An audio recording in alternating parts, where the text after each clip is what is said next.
Dude, no haga caso. Tarde o temprano alguien te va a decir, si un problema tiene solución, no vale la pena preocuparse. Y si no la tiene, ¿qué se gana con la preocupación? Confunde esta gente las arduas cuestiones de la vida con las palabras cruzadas. La soledad, la angustia, el desencuentro y la injusticia no son problemas, sino tragedias. Y no es que uno se preocupe, sino que se desespera. Lloraba Solón la muerte de su hijo. Un amigo se acerca y le dice, ¿por qué llorás si sabes que es inútil? Por eso, contestó Solón, porque sé que es inútil. Los formatos, los modos, el cómo contar. Cómo hacer que te llegue eso que te llega. Cómo dejar un mensaje. Cómo capturar una atención.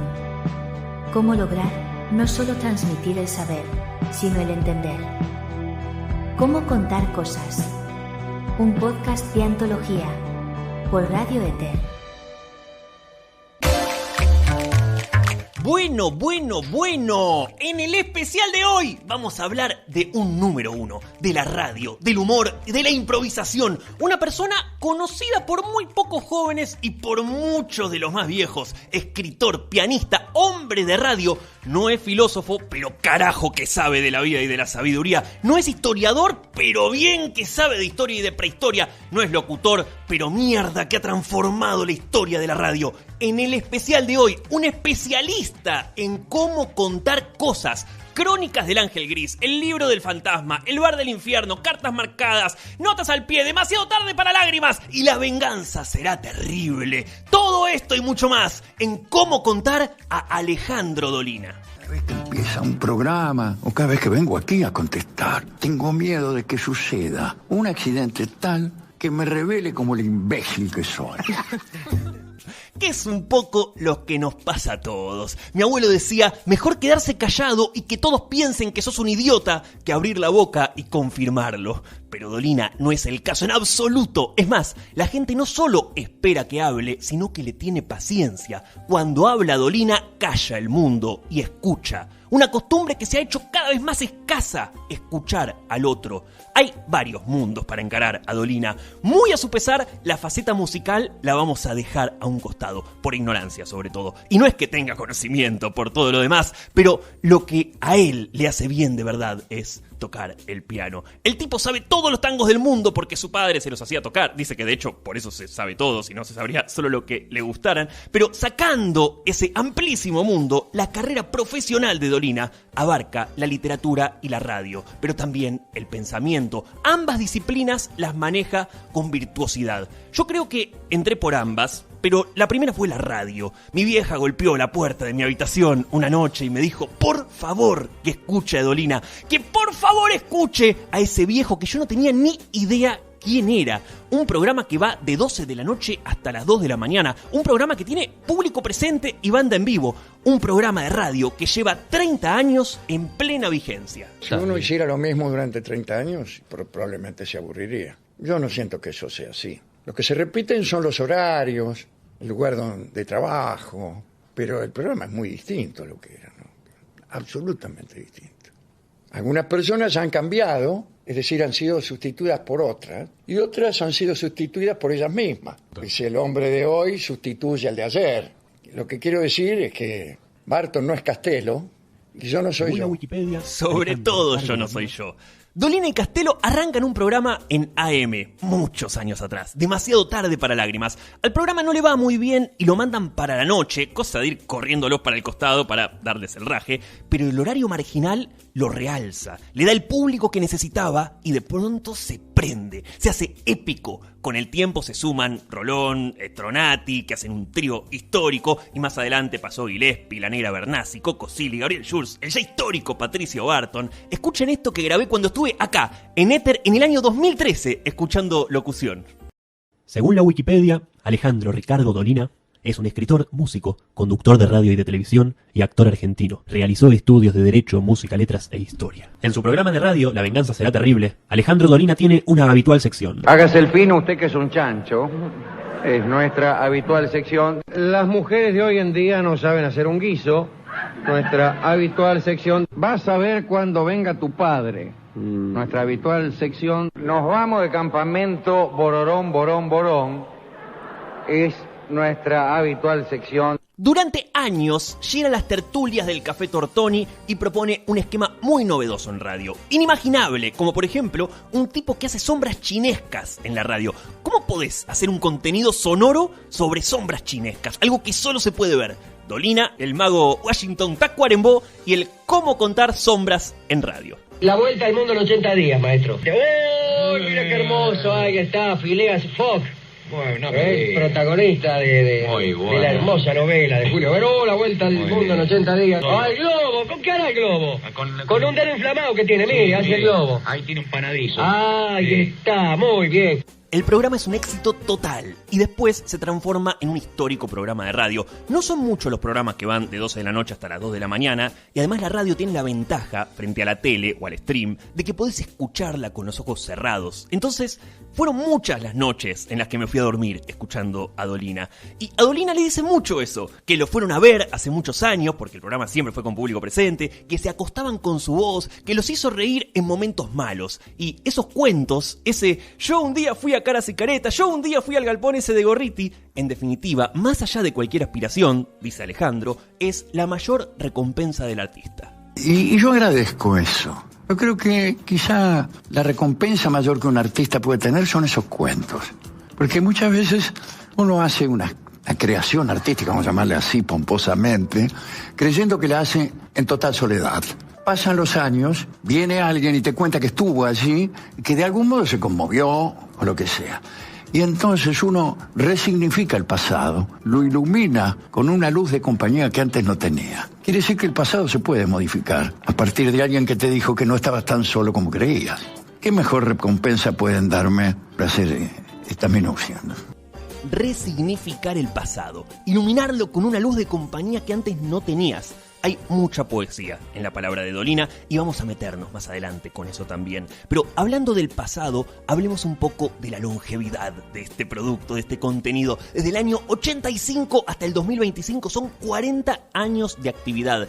Y hoy el tipo, que tiene 81 años, sigue haciendo el programa de radio, ahora también en stream. La venganza será terrible. Hoy en día sale los días lunes en Blender a las 11 de la noche y además, por supuesto, de su horario habitual de 0 a 2 de la mañana en la AM750. Aún así, con una carrera más que consagrada, varios libros, premios, espectáculos y 40 años ininterrumpidos de radio, él todavía rechaza cualquier elogio y duda de sí mismo. Sobre todo y ante todo, duda. No seré yo un farsante, no seré yo uno de esos tipos que están 40 años en una actividad y que les parece que eso solo ya es una demostración de algo y en realidad no. ¿Es la longevidad de un producto artístico demostración de su calidad? Para mí no lo es. No. Qué interesante, porque lo decía Pergolini en el episodio anterior, 30 años haciendo lo mismo. Bueno, puede ser como puede ser que no. Yo coincido, ¿es la longevidad demostración de calidad? Y no, por sí misma no, pero en algún punto sí, puede ser. Si esa longevidad se basa en su calidad y no en su condición de antigüedad, como es el caso, tiene un valor. Esta antigüedad, esta vigencia, no se basa en el heroísmo del siglo pasado, se basa en un contenido actual que sigue siendo bueno. Improvisar y reírse, aprender de historia, que se cuelen por todos lados reflexiones sobre la vida, que te hagan pensar y que encima aprendas un poco a ser mejor persona. Me parece un combo bestial. Para mí fue no solo un gran placer y un gran honor y una gran alegría haber escuchado a Dolina, sino que también fue muy formativo, quizás a su pesar. Siempre debe haber una responsabilidad acerca de lo que hacemos, aunque no exista culpa. La famosa responsabilidad sin culpa de que hablan los abogados, ¿no? Quiero decir que uno debe hacerse cargo aún de aquello en lo que no tiene nada que ver. Y a propósito de su propia duda, más allá de su responsabilidad, hay algo en ese dudar que es parte de su esencia, que es un camino que elige y que es una enseñanza en sí misma. A mí me cambió el mundo cuando yo ya no era tan jovencito, digamos un boludón de casi 20 años, y un profesor nos propuso dudar de todo lo impuesto, de todo lo aprendido, de todo lo establecido, de todo lo que damos por sabido. Es muy loco, nunca entendí bien por qué nunca se me había ocurrido antes. La duda es también una manera de trabajar. una manera de trabajar, ponerse uno en duda, examinar lo que uno escribe para ver si está bien, preguntarle a uno que sabe más si ha estado. Yo siempre pregunto en las entrevistas, che, ¿te gustó la entrevista que hice con fulano? Algunos me dicen que sí, que les gustó, yo no les creo. Dudar para ver, para comprobar, para poner a prueba nuestra propia inteligencia, nuestro propio pensamiento, porque uno puede ponerse a dudar de cualquier cosa y luego viene la difícil tarea de pensar. Vos no podés, o mejor dicho, vos podés creer en el aire, o podés no creer en el aire y en el oxígeno, pero igual vas a respirar. Podés creer que la Tierra no es redonda, pero a la Tierra no le importa. Ahora, si vos dudás de que el fuego quema y metés la cara en un fogón, vas a estar en problemas. La duda pone a prueba tu inteligencia y en la duda vos te podés encontrar con los demás. En la duda vamos a encontrar muchísimos amigos. En la certidumbre, compartir la duda, la perplejidad ante un mundo muy complejo y difícil de percibir, compartir eso se parece a lo que es la amistad. La amistad es una búsqueda compartida, búsqueda de la gloria quizá, búsqueda de la respuesta a algunas preguntas, por ejemplo, ¿quiénes somos? ¿No? Y ahí está la amistad. Y estoy en la duda de por dónde encarar esto que sigue. Me queman las manos en episodios como este porque muero de insatisfacción, si se me perdona la hipérbole. Nunca llego a mostrar o abarcar todo lo que me gustaría, que a la vez es un poco lo que le pasa a Dolina. Y en esto de la duda, la pregunta a Dolina que le hacen es también como le preguntan a otros intelectuales, otros filósofos, otra gente que acostumbra al pensamiento, si es creyente, si cree en Dios, en el más allá, en el destino. Se lo preguntan mucho en muchas entrevistas y él, como siempre, responde con mucha seriedad. No es que me hubiera gustado creer, dice, me hubiera gustado que existiera de verdad. Me hubiera gustado no creer, me hubiera gustado que existiera la divinidad, que el universo tuviera un sentido, que nuestra vida, Mario, tuviera un sentido. No creer en eso, sino que eso fuera una realidad, porque ¿qué sentido tiene una falsa creencia? Claro, de alguna manera el creyente no necesita comprobar su creencia necesariamente, le sirve la creencia en sí misma. A Dolina no. Pergolini en una entrevista le cuenta que la gente que él ha visto que está a punto de morir y que es muy creyente y que realmente piensa, sabe y siente que hay otro lugar, otra vida después de esta, tiene un pensamiento distinto. Creo que era Dolina el que decía, lo malo de discutir con los que se creen inmortales es que uno nunca tiene la posibilidad de demostrarles lo equivocado que estaban. Yo he visto gente en sus últimas horas que no tuvo miedo porque realmente estaba convencido que había algo después. Sí, pero era mentira. Claro, y ahí ya hay por lo menos una cuestión de utilidad, si se quiere, para algunas personas. Es que cierta creencia te aplaca el miedo, te aporta tranquilidad o te da cierta certeza interna, te permite dormir. Dolina te dijo recién, bueno, pero es mentira. Te convences de eso para escapar del miedo y por lo menos atravieso ese proceso con mayor calma, lo ves de una manera distinta. Ahora, si vamos a la cuestión del miedo, hay algo muy interesante que dice Dolina, que al miedo no hay que vencerlo necesariamente. El miedo te va a acompañar. No se vence. ¿Para qué hay que vencer? ¿Para qué hay que vencer temores?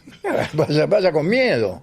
A las cosas más graves de la vida hay que ir aunque sea muerto de miedo. Si uno espera vencer los temores, Y se te va la vida si uno espera a vencer los temores. A las cosas más graves de la vida hay que ir aunque sea muerto de miedo. Se los enfrenta, se los lleva, se los sufre, pero están ahí. No siempre se vencen, a veces caminan con uno y por eso también esa cuestión del mandato, del destino, del ser superior que parte y reparte y juzga a piacere según su visión. Y el destino tiene siempre una trampa. Primero que aún sabiendo tu destino, ponele que esté escrito y demás, hasta que el mismo ocurra, la duda va a persistir siempre. Y después, el juego ese de que si vos querés cambiar tu destino, estaba en tu destino que vos ibas a querer cambiarlo, y así el cuento de la buena pipa. El ser humano frente a los mandatos, o frente al destino si vos querés, frente al destino que nos hace trampa. El destino es comediante, nos hace trampa, se burla, nos hace creer una cosa cuando es otra. Pero también está el sistema que nos obliga, que nos escribe los libretos, nos dice lo que tenemos que hacer y que querer. Y no se puede huir de eso. No se puede, ni siquiera de los engaños que el sistema perpetra, porque nuestra mente está hecha para ser engañada. No para engañar. Está el sistema que nos dice lo que tenemos que hacer, que se parece mucho al destino. ¿Conocen la historia del hombre que sabía que se iba a morir un viernes? Parece que una tarde el ángel gris de Flores le comunica al farmacéutico Luciano Herrera que su muerte se iba a producir un día viernes. Entonces el tipo al principio aprovechó el dato con cierta astucia, se arriesgaba la vida, sin temores, en los días de inmortalidad, y los viernes agarraba y se encerraba bajo 7 llaves. Pero muy pronto el miedo empieza a trastornarlo. Los domingos y los lunes mantenía una relativa calma, los martes y los miércoles lloraba en silencio, los jueves visitaba a sus amigos, parientes para despedirse, los viernes enloquecía y suplicaba clemencia a los gritos, y los sábados se emborrachaba para festejar su buena suerte. Las cosas fueron empeorando, Herrera tuvo que cerrar la farmacia, cayó en la miseria y adquirió una merecida reputación de chiflado, de loco total. Se suicidó un martes, ante el beneplácito de quienes sostienen la doctrina del libre albedrío. Las crónicas del Ángel Gris son una recopilación de textos que yo había escrito para la revista Humor en casi todos los casos y como ejercicio privado en otros. De manera que al publicarse el libro, los textos ya tenían como 10 años. Las Crónicas del Ángel Gris es el libro que me mete de lleno en la literatura. Digo como quien salta a los 20 años a una pileta para niños. Fue la primera vez, una sensación que después sentí con Orsay, que después sentí con José Esbarra, de quienes están hechos los capítulos, de que un libro estaba escrito para mí, que ese libro me hablaba, que había una conexión entre ese autor y este hombre sensible en formación. Años después me entero que Dolina no es que reniega, pero no vuelve mucho a ese libro que al parecer tuvo tanta repercusión en su vida. Yo no lo relego mucho, pero sí, lo hago a veces y no me gustan tanto, ¿no? No me gustan tanto como estos que escribo ahora. Hay algunas ingenuidades, hay otras exageraciones propias del artista joven que tiene ganas de escribir todas las palabras que sabe. Pero bueno, tampoco reniego, no me arrepiento de lo escrito, no, así que está bien. Está bien, es un librazo, claro, porque Dolina siguió escribiendo. A las Crónicas del Ángel Gris le siguen El Bar del Infierno, El Libro del Fantasma, Cartas Marcadas y hace poco sacó Notas al Pie, el único que todavía no leí. Pero me gustaría que escuchen cómo define Dolina su hábito de escribir, porque ¿se acuerdan que hablamos de Caro y su pasión por el cine, de Bielsa y su obsesión por el fútbol, de Cohen con la literatura y así en cada capítulo? Bueno, Dolina no se siente un apasionado por la escritura, sí por el arte, por el pensamiento, por el conocimiento, que en definitiva puede devenir en la escritura, pero en el hábito en sí mismo no. Digo mal, es incorrecto de mi parte decirle hábito. No es un hábito, es una vocación y es casi una fatalidad, ¿no? El que escribe en serio no es que escribe como quien tiene un hobby, sino que más bien a veces es una fatalidad, ¿no? Una fatalidad. Para el que escribe en serio es una fatalidad. Creo que tiene lo mismo que Bielsa en el fútbol, lo incurable, lo que no puede no hacerse, ni hacerse a medias, lo que te sería imposible no hacer, algo que te domina y que no es más fuerte que vos, sino que tiene tu fuerza. Yo sufro mucho cuando escribo porque no logro lo que quiero. Y entonces ahí estoy, peleándome, consultando, borrando, arrepintiéndome, qué sé yo, hasta que después vienen mis editores y me amenazan con juicios tremendos. Entonces ahí voy y publico cosas como esa, ¿no?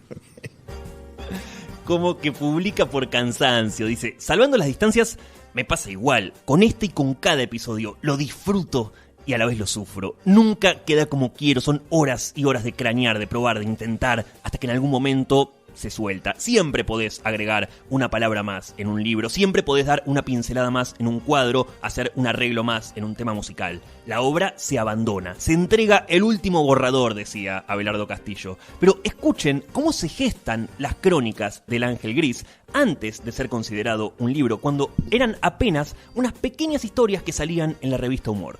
Cuando yo trabajaba en la revista Humor, me encargaban notas cada 15 días, yo no cumplía casi nunca, me atrasaba, me costaba mucho, ¿no? Entonces, mandaban un tipo, yo trabajaba como redactor publicitario, y Casioli mandaba a uno de sus empleados a la oficina donde ya trabajaba de redactor publicitario, con orden de no regresar si no era con la nota. Y entonces el tipo se paraba atrás, yo empezaba a escribirla o continuaba escribiéndola. Y por ahí le decía, bueno, decirle que mañana se la entrego. No, decía el tipo. Me dijo que no me fuera hasta que no me la di. Bueno, me la traía en recuerdo. Y miren lo que pasa en esa exigencia, en esa presión, en esa necesidad de entregar, de hacerlo. Lo que hablábamos en el episodio de Stagnaro, el valor de hacer las cosas, como sea, de terminarlas. Lo decía De Caro también, hacer, hacer y hacer. Porque de ese hacer empieza a aparecer algo. Si te quedas en la opinión, en el rechazo, en la idea, por ahí no sucede. Pero ahí, de tanto no tener ideas, de tanto querer cumplir sin poder hacerlo, se me ocurrió que podía utilizar algunas cosas que yo había escrito con una intención más artística. Y empieza de esa manera a aparecer la voz propia de Dolina, la esencia, lo que lo identifica, lo que lo hace sentir que ahí estaba él, que eso era algo que le pertenecía y que hablaba de su lugar. Yo tenía guardado algunos cuentos, incluso una especie de proyecto de novela que tenía ahí en unos cuadernos. Y claro, como no se me ocurría nada, empecé a tomar algunos de esos fragmentos, los disfrazaba, le daba una forma ensayística quizá, y se los mandaba a Cassioli. Y un día dije, pero es esto lo que yo tengo que hacer. Porque ahí estaba yo. Quiero decir, sentí que esa era una entonación propia, que es lo más que a lo que uno puede aspirar. Claro, porque también está la expectativa del artista, el horizonte, la gloria. ¿Cuál es la aspiración? ¿Hacer algo increíble? ¿Hacer algo que no haya hecho nadie? Lo perfecto es enemigo de lo bueno, me dijo Cachito esta semana, mi amigo.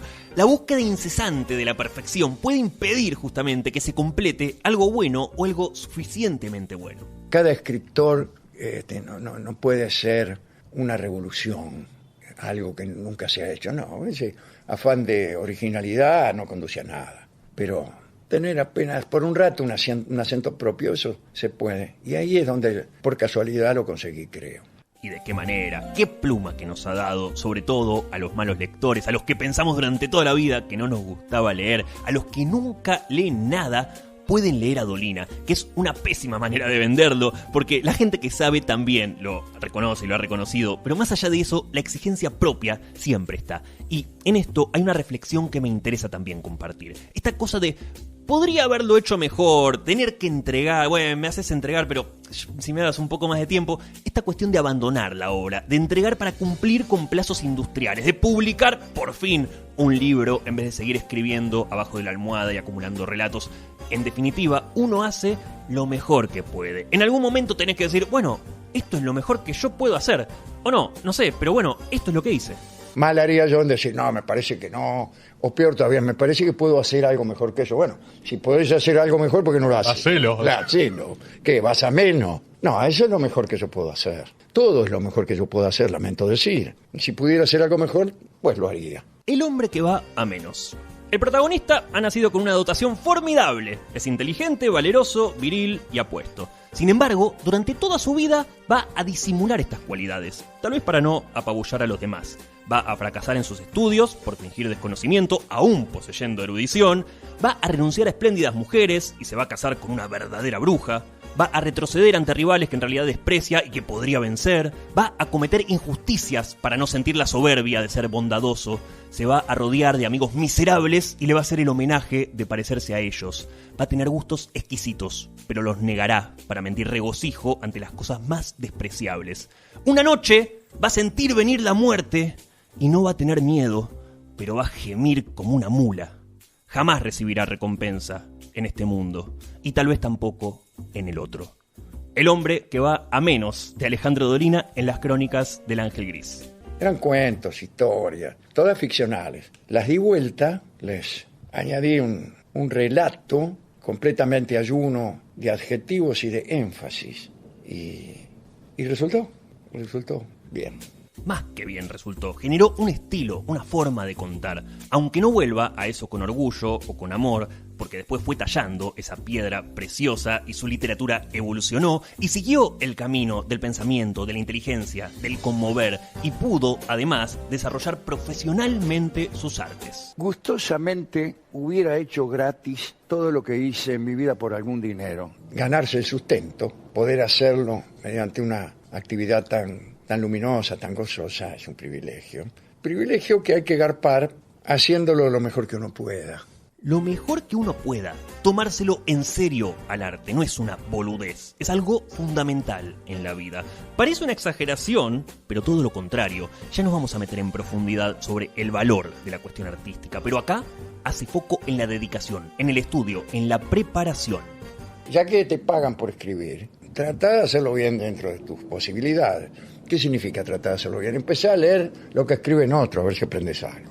Dolina dice que no se prepara para sus programas de radio, que él se preparó para su vida. Estudió, se nutrió, leyó y sigue leyendo.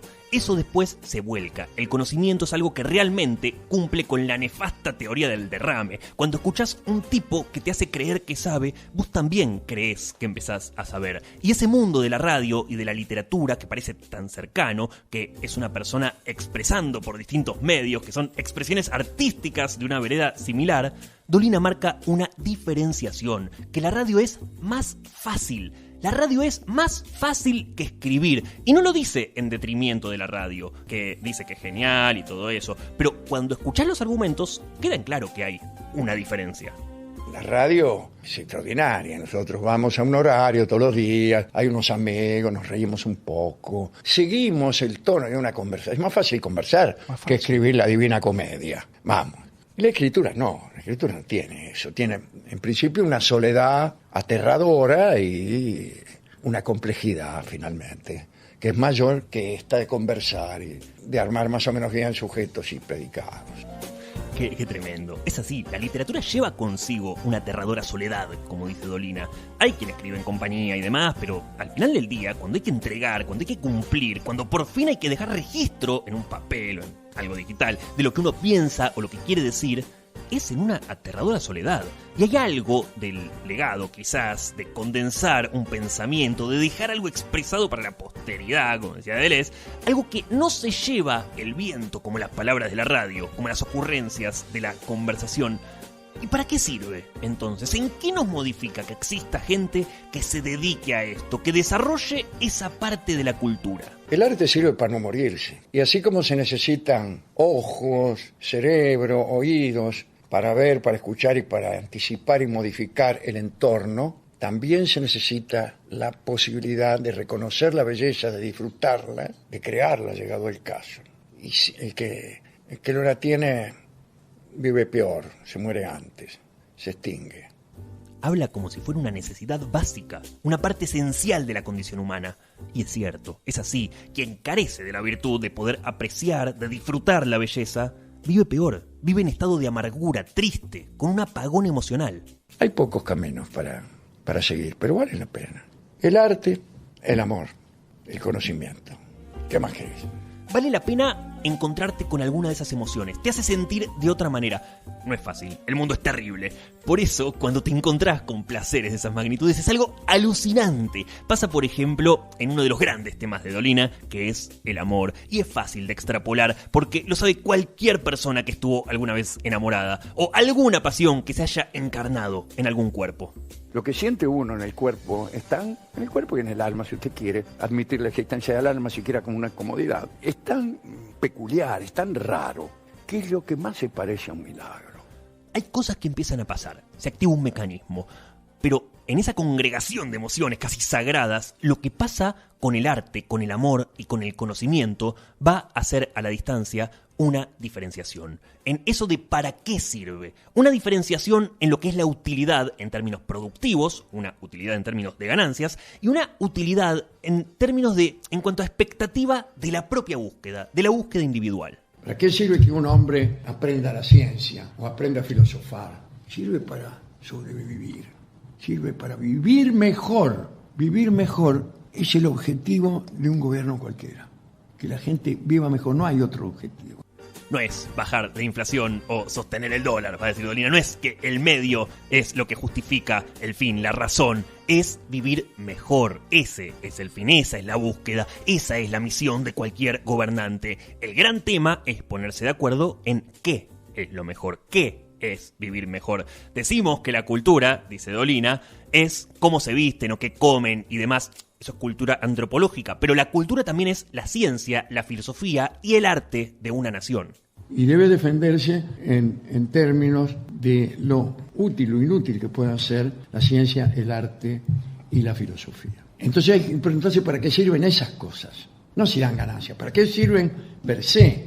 Nuevamente, ¿para qué sirve el arte? Lo mismo que la cultura. Vivir bien es comer bien, alimentarse, etc. Pero también, enfatiza Dolina, es desarrollar el espíritu. Esa emoción artística que produce la poesía y el resto de las artes te hace sobrevivir mejor, te hace bien, te convierte en una mejor persona y convierte la comunidad en la que vos vivís en algo que contribuye a la felicidad general. Cuando ves algo, sentís algo que no te había pasado o que hace mucho no te pasaba, algo que te revuelve, que te emociona, que te hace saltar todas las alarmas, te pone en estado de alerta. Puede pasar con algún proyecto, con algún descubrimiento, con alguna satisfacción, pero es muy, muy claro cuando pasa en el terreno del amor. Un tipo enamorado empieza a sentir cosas aquí, el cuerpo se predispone para una situación, el alma se llena de dudas, de temores, de piedras movedizas. Todo eso es mucho y es inequívoco. No admite dudas. Esta vez sí, no hay lugar para la razón. A veces pasa que todo tu cuerpo te lo confirma de una manera. Pero ojo, hay también que saber escuchar, porque muchas veces uno ve lo que quiere ver. Pero muchos tipos no encuentran mucho la diferencia entre lo que es que te gusta una y que estás enamorado de una. Más allá de eso, el amor se puede sentir y vivir de mil maneras distintas. Dolina hace cierto culto de la amistad, por ejemplo, de la camaradería, pero hace una distinción de peso, de emocionalidad. Tiene incluso una frase célebre. Le cambio al mejor de mis amigos por media novia. Pero esta frase tiene una argumentación. Casi diría que no hay cosas que Dolina dice por decir o que dice porque sí. Es muy cuidadoso del lenguaje y también de sus expresiones. En realidad los dramas, la gente se mata y escribe novelas por amor, no por amistad. Tipo que está desesperado porque un amigo no lo saluda más, no lo he visto nunca. Por amor uno se mata.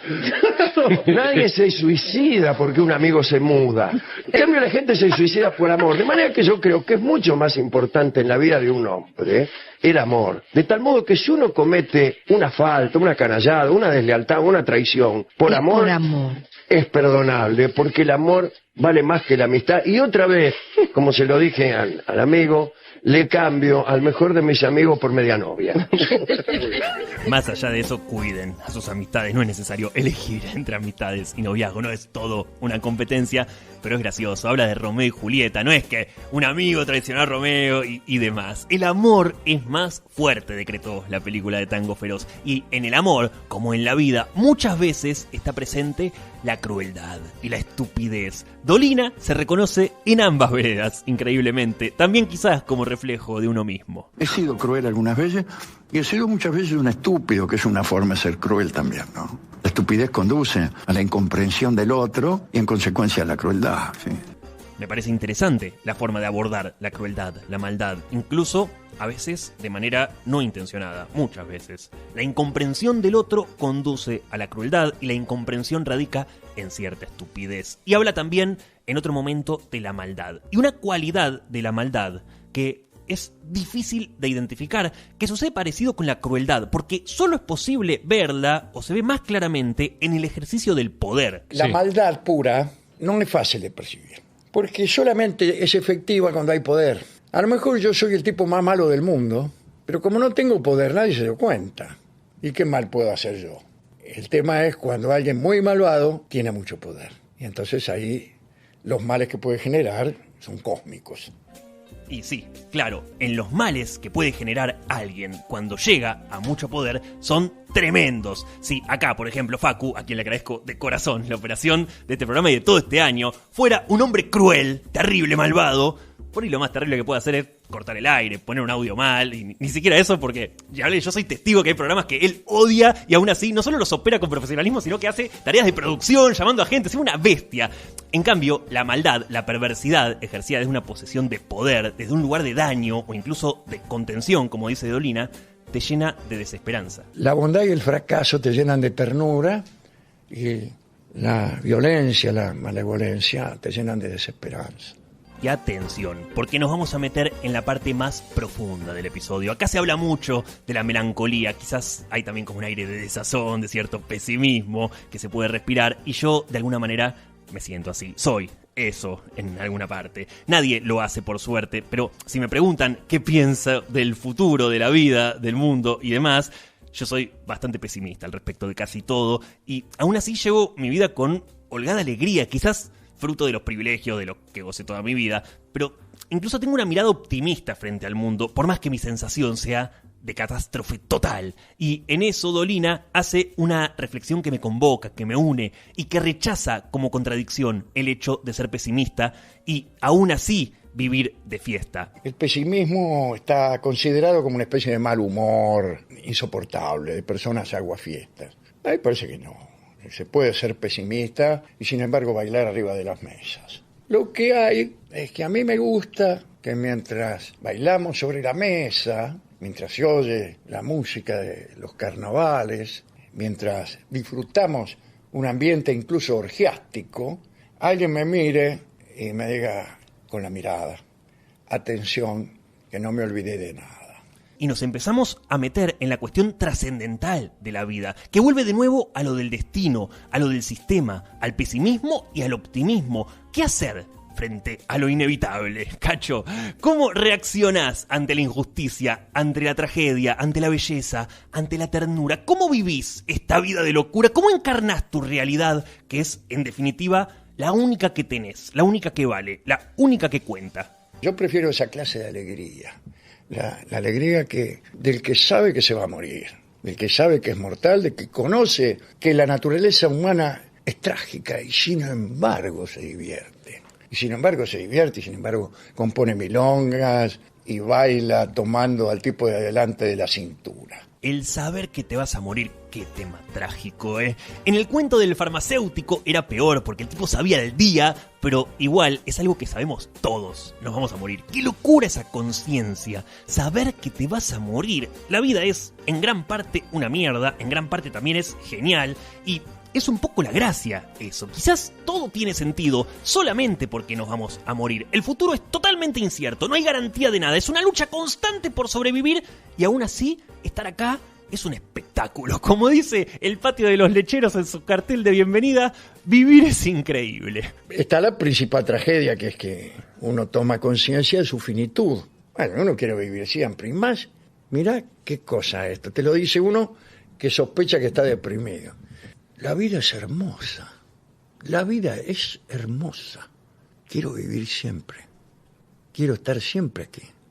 Y hay algo también de la felicidad en donde se puede profundizar, porque volvemos al para qué, que es un poco preguntar por el sentido. Acá nos enfocamos en el cómo contar, y más que en otras cuestiones siempre enfocamos desde el cómo, pero también hablamos desde el dónde, hablamos del por qué, abordamos otras preguntas, y en este caso el cómo y el para qué de la vida muchas veces se tocan. Si sabemos que nos espera la muerte, por lo menos que valga la pena la vida. La nada es lo que nos espera después de la muerte. Vivamos tratando de hacer que esto sea una cosa injusta. Perseverar en el amor y en la composición de milongas y en el abrazo divertido de nuestros amigos y en el deseo. Es una manera de enaltecer la condición humana, si es que uno sabe que se va a morir. Que es también la ventaja de los agnósticos, de los no creyentes, creerse que acá te jugás todas tus fichas, que te morís y no pasa nada. El que cree que está de paso, es más, el que cree no se muere, pasa a otro estado, se va a otro lugar, empieza otro juego, otro tiempo, otra realidad. Al que no cree se le acaba todo, así que mientras viva se la tiene que jugar. Por eso hay que hacer las cosas y hacer lo que uno quiere hacer y lo que a uno le guste, lo que te represente, esa voz propia que quiere salir, aunque sea con inspiraciones de alguien más. Todo lo que me aprendí es una fuente de inspiración. Y de algún modo uno tiende a apropiarse de todo lo que ha leído como si fuera propio. Y creo que con cierto derecho. Lo que uno ha leído, lo que uno ha sabido, lo que le han contado sus mayores, lo que se han enterado ahí por la calle, todo eso es propio. Soy un poco todo lo que leí, todo lo que aprendí, todo lo que viví y lo que vi. Lo propio es propio y lo ajeno también. Uno desea lo que otro deseó antes. Previamente ese deseo fue deseado para poder considerarse deseable. Y de tanto andar entre malandras, de tanto leer, se te hacen familiares las historias de otro y te cuesta concebir que no son tuyas. Pero de algún modo lo son.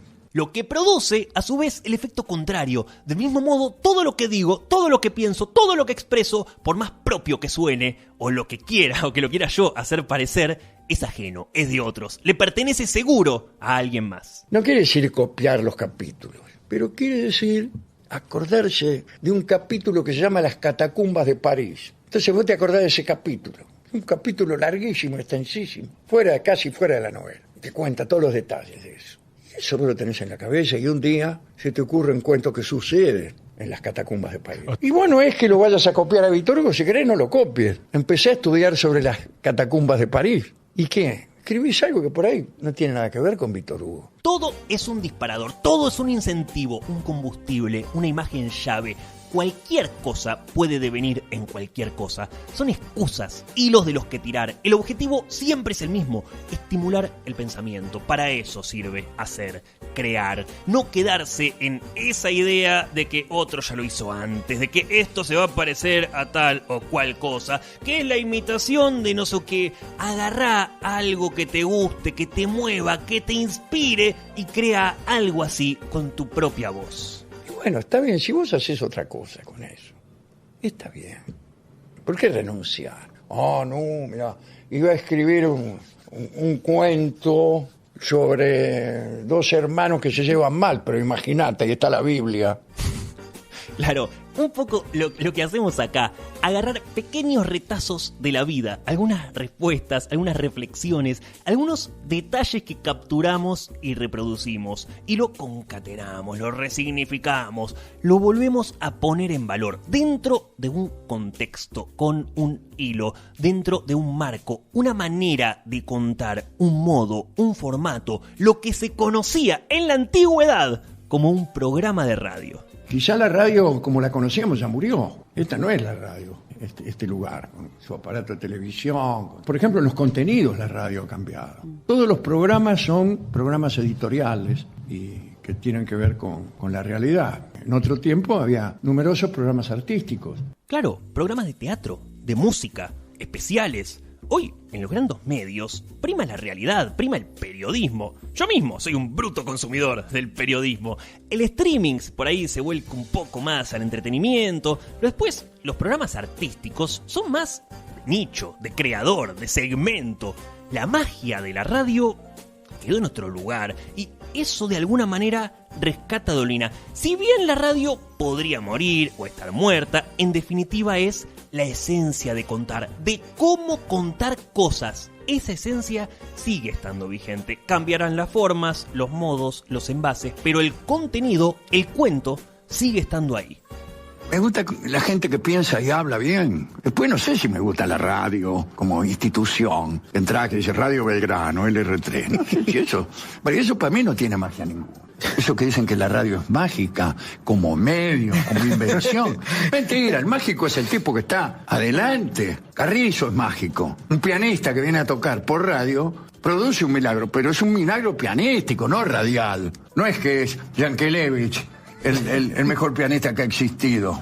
Claro, el medio colabora, permite, amplifica. El espacio siempre es clave. El dónde, tanto como el cómo, tanto como el qué. Pero la cuestión es de los humanos, no de los medios. La magia ocurre con nosotros, no es el elemento, no es el internet, no es YouTube o Instagram o TikTok. Es alguien que transmite algo que capta una atención, que llega a otra persona que quiere recibir ese mensaje o un mensaje, que lo disfruta, que lo conmueve, que lo transforma. Ahí está la magia, en esa transformación, en ese dejarse conmover, en ese poder que tiene el arte y la belleza. Cuando uno ve a un tipo que es feliz haciendo lo que hace, siente también que hay algo de bueno en la vocación, que no siempre es todo sacrificio y es toda resistencia a la injusticia, que hay un poco de felicidad en todo eso. Y atención con esta parte, porque muchas veces la felicidad tiene la forma que nos enseñan y de alguna manera también se puede imponer una forma de pensar y una forma de ser feliz. De hecho, no es que se puede, hoy en día funciona así. Un niño de 10 años está 100% convencido de que la felicidad tiene forma de PlayStation. Y del mismo modo, la felicidad de los adultos está incluso a veces incrustada en su sufrimiento o también en modo de obligación. El hombre mediático está muy preocupado de que se le note su felicidad, o en todo caso de transmitir una felicidad que acaso no siente. O que de pronto, quizás, el camino hacia la felicidad general de un pueblo, quizás no sea cosa como lo que nos proponen hoy, sea un camino de sacrificio y de miseria, porque en definitiva, si aguantamos, si ponemos el hombro, si nos esforzamos, eso va a llevar a un bien mayor. No sé si acepto esa felicidad que de golpe consiste en ganar menos, qué sé yo. Mirá qué risa. Si viene un señor y me dice, vos tenés que ser feliz de la siguiente manera. ¡Ja! Gracioso, no tenés que ser feliz de esta manera. Pasa mucho. Estamos condicionados a ser felices de determinadas maneras. Hay maneras aceptadas y no aceptadas. No hay ni siquiera demasiada variedad en la cuestión de la felicidad. Y es más, tampoco hay una fórmula mágica que le funcione a todos. Eso de hecho está prácticamente comprobado. Pero a lo mejor, aún con estos mandatos impuestos, con esa felicidad predeterminada, haya un escape, un camino, una forma de eludir, de amagarle un poco a esa imposición. Y lo mejor es darle otra lectura a esos mandatos, a esos oráculos que nos dicen lo que tenemos que hacer. ¿Cuál es la otra lectura? La poesía, el arte, que ilumina el mandato de otra manera. Iluminar el mandato de otra manera, mediante el arte, mediante la poesía, ese concepto que usaba el Papa, de que el arte te ensancha el corazón, te hace entender, te lleva a lugares que de otra manera no podría llegar, te transmite algo único, inigualable el arte, y también poco tangible. La única mala noticia es que la poesía también es engaño. Quiere decir que nuestra única esperanza es una luz, acaso falsa, que ilumina ese destino inexorable, que parece inexorable. Y la única forma de que a lo mejor no sea inexorable es tiñéndolo de poesía. O de arte, que también es un engaño. Una luz falsa que ilumina un destino que quizás no es. ¿Conocen la historia del famoso mago Rizzuto? El mago Rizzuto era un mago que no conocía ningún truco. Tenía un único número, que era muy sencillo, golpeaba su galera con una varita azul y después esperaba a que apareciera una paloma. Claro, el tipo no usaba ni doble fondo, ni truco de mangas, ni juego de manos. Simplemente le daba ahí un golpecito con la varita a la galera y listo. Claro, por supuesto pasaba siempre lo mismo, la paloma no aparecía. Rizzuto se presentaba en teatros humildes, festivales de barrio, donde casi siempre lo echaban a patadas. Pero la cuestión era que el hombre creía en la magia, pero en la verdadera magia.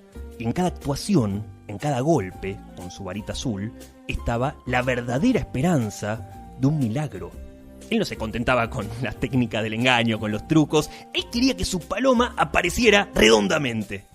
Durante mucho tiempo, por supuesto, le acompañaron la desilusión, los silbidos, los insultos. Imagínense ustedes, viene un mago, quiere hacer parecer una paloma y no sale nada. Otro cualquiera hubiera abandonado la lucha, la profesión. Pero Rizzuto confiaba, creía.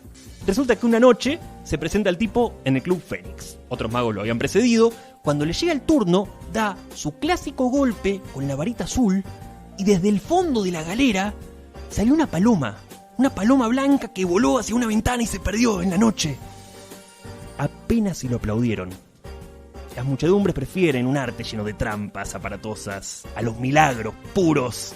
Rizzuto nunca más volvió a los escenarios. Dicen que quizás siga haciendo aparecer palomas, pero en forma particular.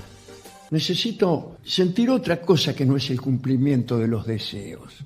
A lo mejor uno no quiere un pagaré que te diga, se te va a cumplir todo lo que pensás. Uno solo quiere desear. Y este anhelo de anhelar es más fuerte que el anhelo de ser feliz. Aunque sepamos que nuestras ilusiones no habrán de cumplirse nunca, sigamos acariciándolas. Lo contrario sería confundir una ilusión con un pagaré, dice Dolina en un texto. El placer de desear por el simple hecho de hacerlo. Eso de para qué te sirve, qué ventaja obtenés, Es una manera equivocada de mirarlo todo, ¿no? ¿Qué ganás con esos tipos ahí en la esquina hablando? No se trata de ganar. ¿Quién dijo que quiero ganar? No quiero ganar nada. Quiero estar ahí, quiero ver qué pasa. Quiero ver qué pasa, a ver si en una de esas aparece algún estímulo verdadero. Quiero ver, déjame ver. Algún estímulo verdadero. Qué valor. Por eso es tan importante el amor y la amistad. Y de esa manera también el arte. Es por el estímulo, es el motor de la vida, lo que activa las ganas de vivir, de compartir, de ser, de estar. Ver qué pasa, ver qué onda, salir a tener experiencias, lo que se conoce como vivir. No todo tiene que servir para algo. Lo decía One Reich del fútbol, que es una de las cosas que más le gusta, me gusta y nos gusta también a Dolina. Es que no sirve para nada el fútbol. Y a Dolina le pasa lo mismo, porque en ese engaño, que es el fútbol más que nada hoy, en esa nada, puede aparecer la alegría, puede aparecer algo que se parezca a la felicidad. Me gusta que venga un tipo que no he visto nunca y que tampoco me conoce, que me abrace y que sintamos una alegría y por 5 segundos seamos como hermanos. Me gusta eso. Una frase que ahora que la escucho, creo que se la escuché textual casi a Martín Cohen hablando sobre lo mismo.